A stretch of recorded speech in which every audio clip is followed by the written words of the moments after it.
Then on red 4, we have Sento, Rachna, Sergio, John Miller, Lopez, and Franco. All right, there we go.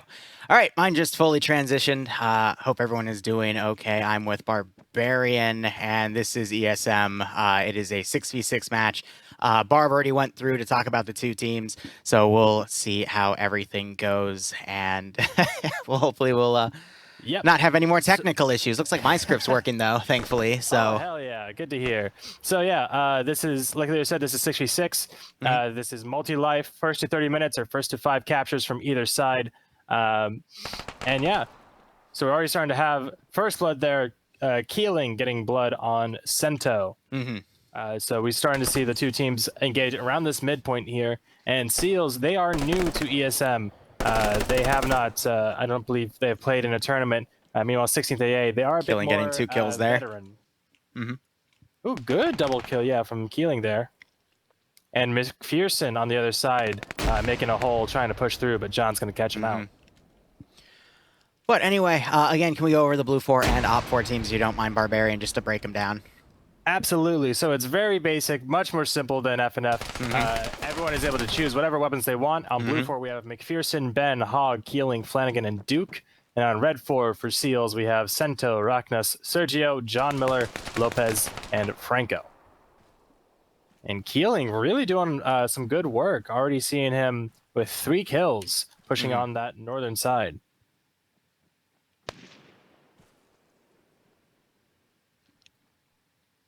And the thing with ESM CTF is that it is very quick time to kill and a very quick respawn. So do not be surprised if people drop in 1 or 2 bullets. These are 30-minute rounds. It is vanilla only, and it's multi-life. Capture the flag base. Blue 4 is trying to take op 4's flag. Op 4 trying to take blue 4 and bring it back. Keeling trying to listen for footsteps there, but Ronkas is able to catch him out and eliminate him. Yeah, that was an interesting play there. Otherwise, we're just trying to watch this match go through. Miller trying to catch around and take out Flanagan. And we'll see how this is. Oop, Flanagan turning around, taking out John Miller as he tries to get him flanked. But as Barb was saying, the choice of weaponry is up to the individual player. So any of the vanilla rifles are up for grabs, be it the MX 6.5, the vanilla, I think, HK 416. Yes. But otherwise, that is all we have for the weapon choice there. But either way, the map choice here seems to be the storage yard within Charkia, as there's a little bit of custom buildup on both sides as well to help balance things out. Some vanilla assets mixed in with a lot of built-up ones, so you have a lot more storage crates around. But otherwise, both sides, you see their spawn areas, which is the blue area for blue 4. Op 4 has the Op 4 spawn, and then you have the flag markers. But, you know, it's only about a few 100 meters in distance here. Yes, very short, very small AOs, meant to be very arena and high action.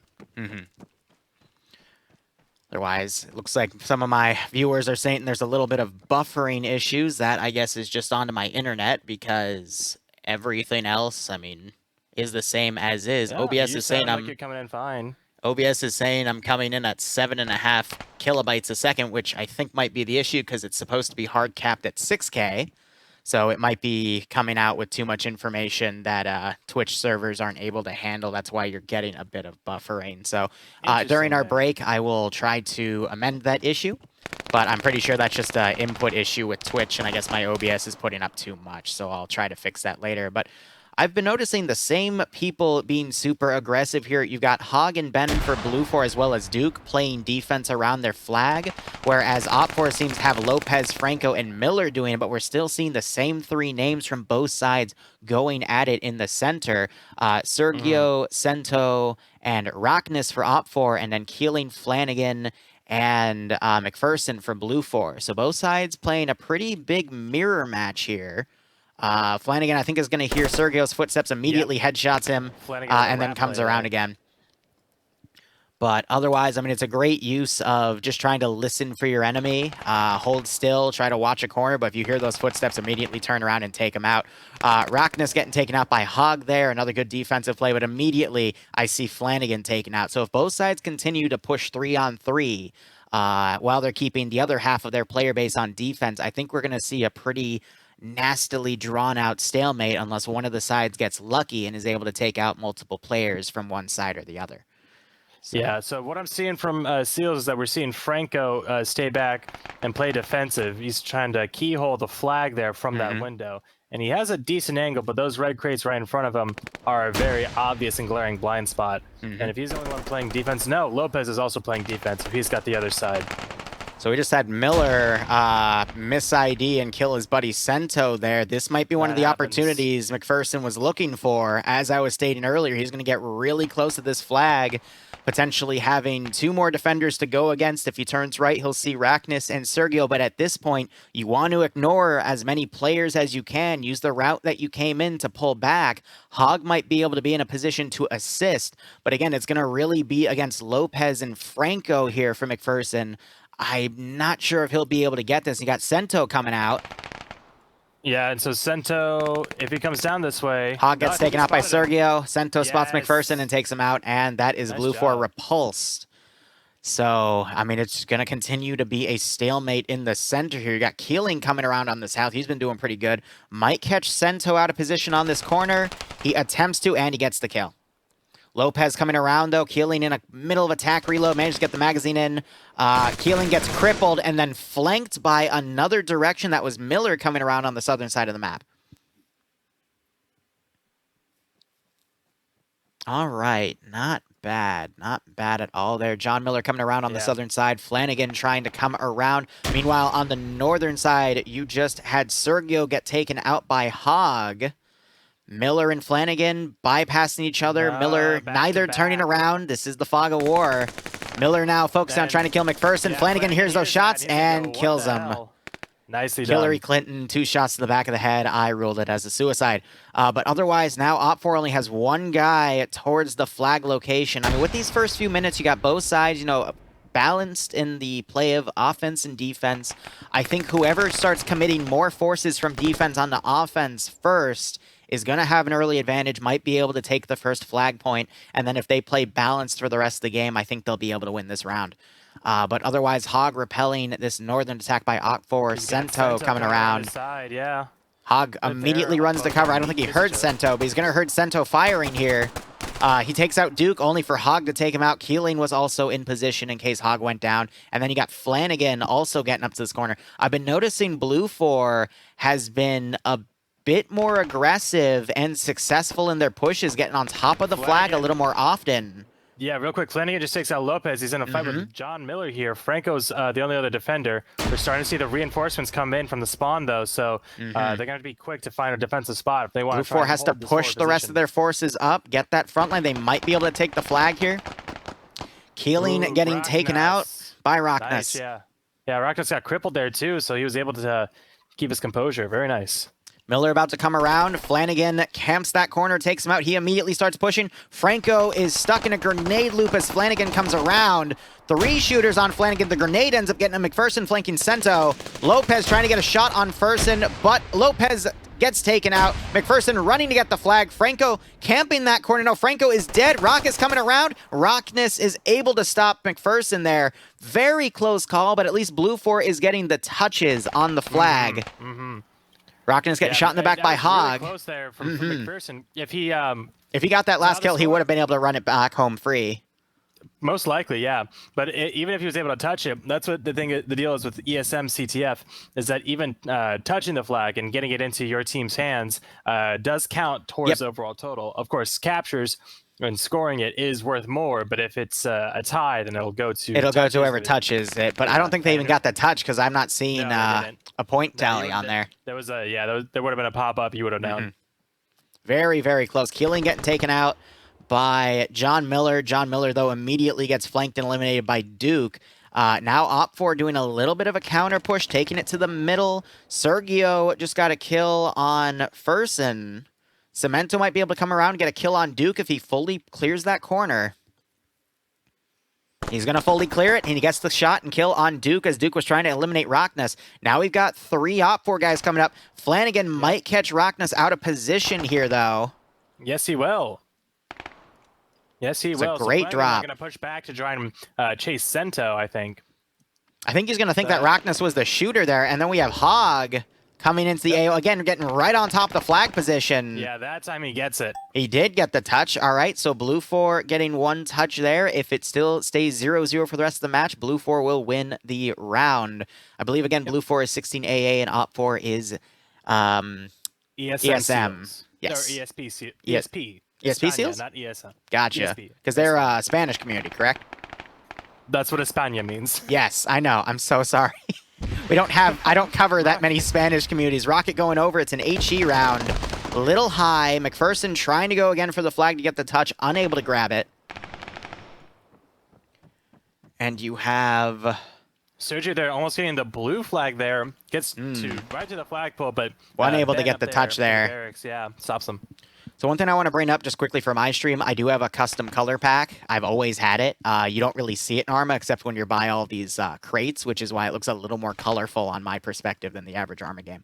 But continuing. What's Franco shooting at? Was he shooting at Rockness and about a friendly fire, or was that just misregistered? I believe it was a bit of, friendly fire there. Rockness, he's actually shooting Gets down taken out by Hog. Yeah. They were firing through that little plus wheel in between them, so a little bit of a keyhole there. John Miller getting right on top of the flag is able to kill Flanagan. Ben in a really great corner camp, though, on the second story of that barracks. Not sure if Miller's going to know this is coming, but that is a really, really good spot that's going to take Op4 a little bit of time to figure out. The only counter I could think of that they could have to grab that is probably to throw a smoke grenade, but even then, you got McPherson right on top of the flag position as well, trying to bide his time. Ooh, Miller. Neither Miller nor Flanagan can get it. Miller throws a grenade. I don't know where it went. Tries to flank around. Miller overturns, doesn't realize Flanagan fell back into the shed right there, and he was taken out. Meanwhile, McPherson coming up here. Oh, so he gets one, but gets winged in the process. So he's going to have to step back and patch and then up, Franco gets McPherson. Yep. But here comes Hog around the backside. So I think Op4... Go ahead. I don't think he heard where Franco was, so he's going to touch the flag. Franco hears the steps.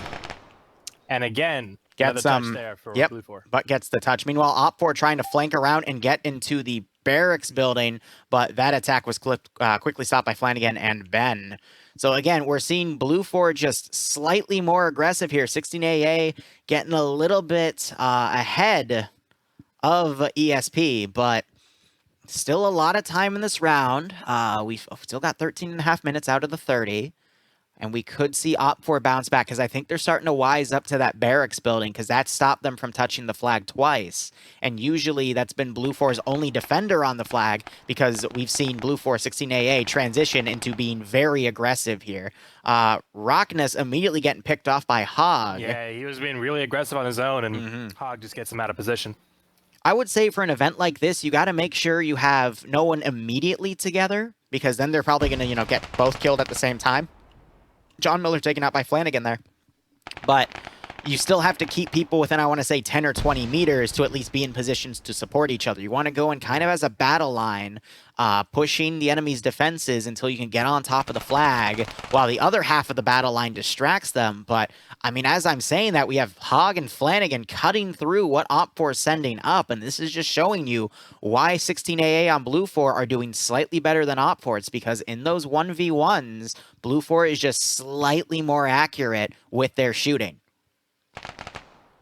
And I'm kind of seeing that around, where I'm seeing Op4 kind of sprinting ahead, trying to get forward. Blue 4 are instead going guns up. They're crouching. They're listening for footsteps. And because Op4 is sprinting, they have their weapons shouldered, and they're unable to get their guns up in time to get a shot on players like Hog here. I think Hog just saw Sento, but Sento then poked his head out and took him out. Go ahead. Yeah, good shot there. It's kind of a negative feedback loop because, Red 4... they die and they respawn and they start sprinting up because they want to, especially the people and who Flanagan go really gets killed. aggressive. Sergio, Sento, etc. So they're very aggressive out the gate and But trying Larry, to it's close fine. that distance I'll and address it reclaim later. that ground. And yeah, they just end up running into the blue forward guys who are holding a position, and the whole process starts over again. Excuse me.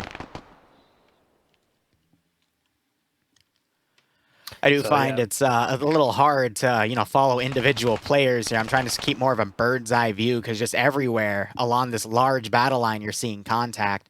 But we have Sento coming up to the north here. Miller, I think, is about to catch Keeling on the rear here. Keeling turns around. Might have just seen John Miller's gun. Miller didn't think to turn left, and Keeling actually just got very lucky with that. Now going into cover. Took a bit of damage as Rockness tries to pop him, but McPherson gets Rockness in the back. Saving Keeling there. Now you got Sergio coming up, but again, Blue 4 has just had better map control in the center, and because they showed aggression with more players early on making that transition from 3 on defense and 3 on offense to like 4 or even 5 on offense. Actually, I think for now we're seeing a transition. It's 4 on offense, 2 on defense. We're able to just see, again, Blue 4 in positions where they're not like right next to each other, but again, within a few dozen meters or so to support each other in case they get pinned down and then let a teammate come in and get the kill.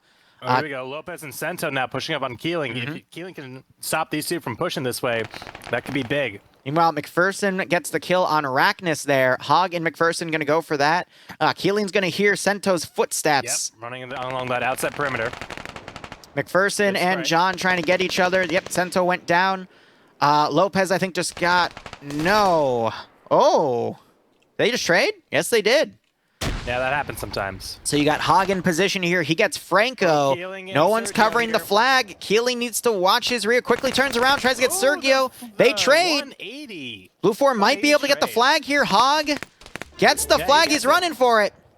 This could be it. He's going to have Flanagan right behind him to cover. Flanagan immediately goes down, but it slows down Rackness a bit so Hog can double time it out of here. And again, there's no ace, so I don't think they have any bino, so there's no way to do triple time. You're forced to only do double time here. So Hog making his way back. I think he's got it, though. I do like that Duke and Ben, they're not going to come out to play defense here. On the flank. He might catch it. I think he caught an angle and just saw that flag. But it's not going to be enough. Duke and Ben playing defense. So, no. I think 16AA is going to get the first score here. Yeah, if Rockness comes this way, he's still going to... Yep, doesn't even matter. Hog's going to get it. First score. There's the capture. So, Nice. by the way, on the interface I have up top, the bigger number represents how many points they've gotten in terms of flag captures, then the smaller number right below represents the touches. Otherwise, Rackness did his best. He got Hog. I think Keeling then got him. Sento then got dropped by Keeling. Duke, I mean... Both, I'm going to be honest, though. Blue 4, I feel like, has the slightly better angles for defense. Duke on that one little slit right there. Ben on the second story of the barracks covering that other area. He's really just nasty with Op 4, I mean, they don't have as good of an angle to cover. I mean, I do see a few places where they can go, but it feels a little more constricted, a little closer to the flag. So I think it's just a little tougher, but there are multiple rounds, right? Yeah, so it's 2 halves, and whoever has more points at the end of the 2 rounds wins. And if there's a tie, then it goes to the tiebreakers. So both sides, it's on how many points you can get cumulatively. So if one side is slightly better than the other, you have to capitalize on that more than the round you were defending it. So I think that's actually a fairly balanced system. It gives both people an equal chance to do as well as they can, but it shows the PvP. It showcases that and how skilled one side is compared to the other. I actually really like that system. Yeah, and we've had... Multi-life. Because I ran no predictions, this framework for TMTM once, and I did a tournament with all of them. Oh, and it was great. They all used double barrels at the end. Of course they did. Shotguns. It was fucking awesome. Oh, McPherson and Sento trading. Sento got a great shot on, I believe it was Hog coming around and taken out. Meanwhile, Keeling... Real quick. Yeah. Just to finish the thought, yeah, the 2-half system really works well to weed out imbalanced maps, because if we see one side getting 5-0'd every single time the map is played, then they know how that it needs to be worked on. And so at this point, they've gotten some really good maps. Lopez trying to push up, getting pretty close to the flag, but I think is... Yeah, he's looking for an opening. He wants to get a pick before he keeps moving up. So, again, Op 4 going aggressive on the north, but I think one of the weaknesses we're seeing in Op 4 is look at how they're deploying their units. They're putting them in front and behind each other, whereas we've seen Blue 4 do more of a lateral battle line. And that's been causing Op4 to kind of just keep their forces in narrow positions, and Blue4, because they're responding with that battle line. Great grenade throw by Psento, by the way, killing Flanagan there. But yeah. It's just a great example of, you know, oh, hold up. Healing, getting a flank and killing Sergio there. Of Hog and McPherson. Lines and columns. Sento. Oh, takes out McPherson, gets a Great hit pull on out by Hog, yep. Yeah, but good perseverance. Has to bandage up. But just, you know, I feel like Op4's putting themselves in a few situations where it feels like a fatal funnel, too, with how far you see the infantry back and front. That's allowing Blue4 to quickly acquire new targets and take them out. And that's why I think we're seeing Op4 respawning more than Blue4. But if you just look at the player statistics right now, Blue4's 2 defenders, Ben and Duke, are at the bottom of the leaderboard here. But that's understandable. That's so defensive. Yep, but let me explain. Yeah, exactly, because they are purely playing defense. And then you have all of Op4 above those 2, but I think that's only because the 2 guys that are dedicated to playing defense, Franco and I think it's actually just been Franco, and I've seen John Miller going back and forth here. Lopez has been there a little bit too. They're kind of switching off, but they don't have anyone playing a dedicated defensive group here. Now it's Franco and John Miller, but I think because of that more loose strategy that Op4 is doing, instead of committing to those, you know, specific roles per match, that is also kind of costing Op4 a little bit. So a way to think about it with the bottom guys who are defending is every kill they get is a literally like a point touch. Defense. Yeah, it's a point defense. Every they stop someone from possibly getting the flag. But I mean, look at these KDs right now. I mean, Hog at 20 and 6 on top. I mean, that just goes to show you. And he just got another. Oh wait, no, that was McPherson getting a kill on Raknus from literally. It's a pretty long distance shot, at least half the distance of the map itself. But I do like what Keeling's doing right now. He's holding here, trying to wait for forces to come up. Flanagan gets taken out by Sergio.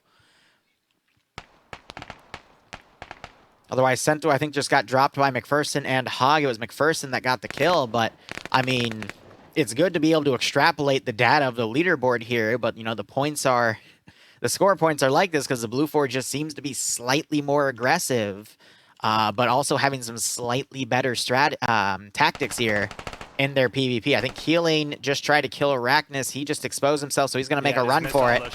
He knows people like to camp in that shed, so he's going to now hide in there. Raknus and Franco coming back, Healing, trying to look around. Grenade in there and he'd be done. He'd be cooked. But I also do like the transition here where we're only seeing Keeling now going aggressive. Blue4's transition to having much more guys on defense now because they have this massive point lead. And the only way Op4 is going to be able to counter that is if they put so many people on offense to counter the 5 people on defense. Keeling going for a swipe at Sento there, but misses his shots. Raknus, Sento, Franco all occupied with dealing with this guy. Raknus, he pushes up. John, he's coming in, immediately dropped as soon as he gets back into the AO. Sergio, meanwhile, was right next to the flag, but he was taken out by the defensive units there. Keeling still taking cover here. There's the grenade throw. Yeah, that forces Keeling to push. He gets the kill, but then he's flanked and taken out by Lopez. But here comes Hog on the far flank. He might find Franco from this angle, as well as Lopez. So he gets Franco and Lopez in a great spray McPherson coming around as well. Op4 doesn't have anyone on defense right now. They're quickly rushing Sergio and John Miller. Yeah, there's a great frag. Bounces off the far. Hog gets the flag. No, it was McPherson that got it. Great frag there. Very nice. Good double kill. Stopping the flag. Well, that's another touch. That is another touch. But as long as if Seals can get 2 scores, then the touches won't matter.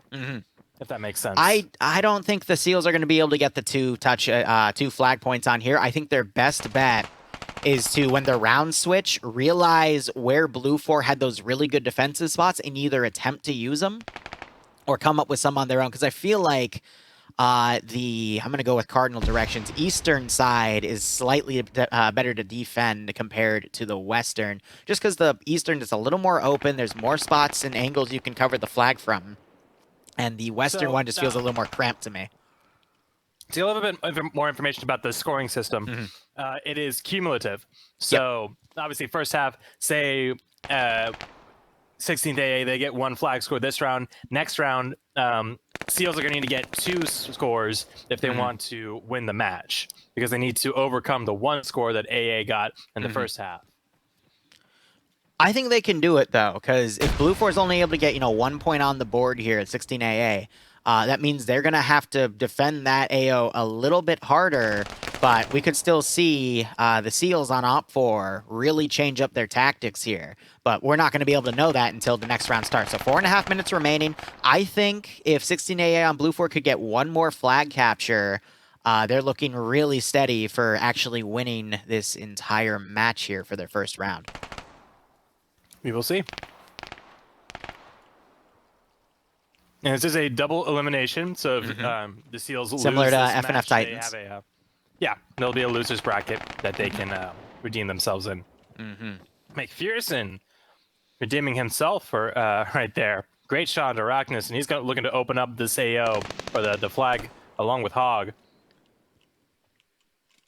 I'm going to be honest, though, if you open the scoreboard, you'll just see the kill counts are kind of double for the 4 Blue 4 players. It's wild. It's 88 total kills to 45 on Op 4, and a wild grenade just got Sento and Lopez. It didn't say who killed them, though. I don't know where that was thrown, but damn. Huh. Ooh, good shot from Arachnus there again. Yep. Franco suppressing as well. And there's Hog from behind taking out Miller, and they are confused, as well as Franco. Arachnus there makes it a threesome. Hog on top of the flag position, though. I think he's going to wait it out for a second. You see he's crouched, he's watching, but you can hear the footsteps around him. Yeah, so I think he had the timer going in his head and was expecting reinforcements to be coming in soon. And he was right. Sento and Lopez pushing along that southern flank. But now here comes Sergio and Miller, and I bet you they're going to be really confused as to why that flag is still there. I think Hog is waiting for someone to come back him up because he thought there were more forces around, so if he went to try to take that flag, he was worried there was someone still up to take him. So I agree with this strategy here. This also lets Op 4 start deploying their forces out farther to get to the flag location. Hog finding Franco, takes him out. Keeling coming around. John heard those shots. He's running back. Arachnus also heard those shots. Hog going to be in the open here, but he gets shot before touching the flag because John poked his gun out to look. But Keeling now in a position. Only a couple minutes left now. Yep, 2 come in, but Op 4 just lost a few guys, so they're going to be respawning and coming in. So that's going to make this just a little bit tougher. We just saw Keeling get taken out as well. I think this is going to be a 1-0. So far as we go into round 2. Pearson doing a great job hitting Arachnus there, but I don't know, 2 minutes, him versus everyone respawning. I mean, he gets a second kill there. We could see it. AT fired. And Pearson taken out by Lopez there. On this map, those rockets are actually really useful because they can destroy the barracks buildings. So we see the one that Ben is in and the one that Arachnus is going past now. Those buildings can be damaged and destroyed. Lopez taken out by Flanagan. To eliminate defensive positions.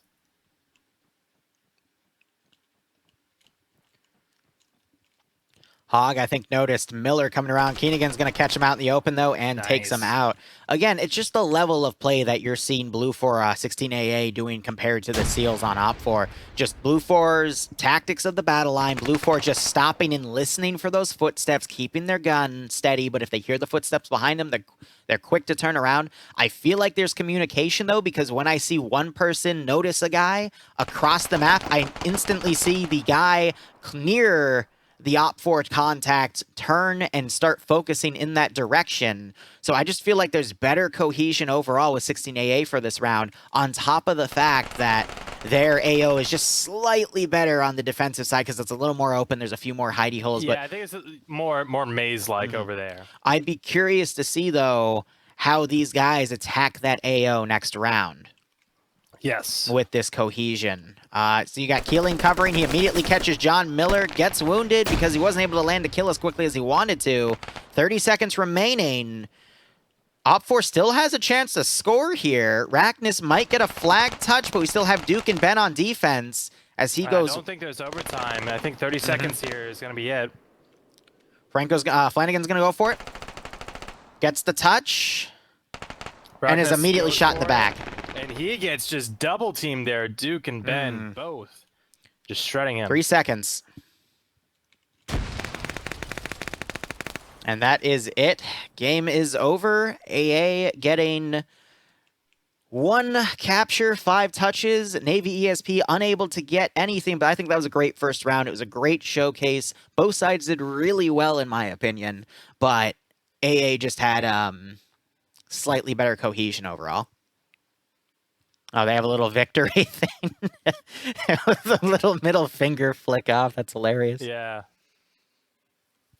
But yeah, I mean, just the kill Hog counts here with a 28 3.5 KD. Ben technically with a 4.0 on defense, but he never died. But, you know, just pure defense there. But look at that, 53 deaths to 112. I mean, that's good God. 2-to-1. But, no you know, it was getting a positive KD. point-wise, it was that divided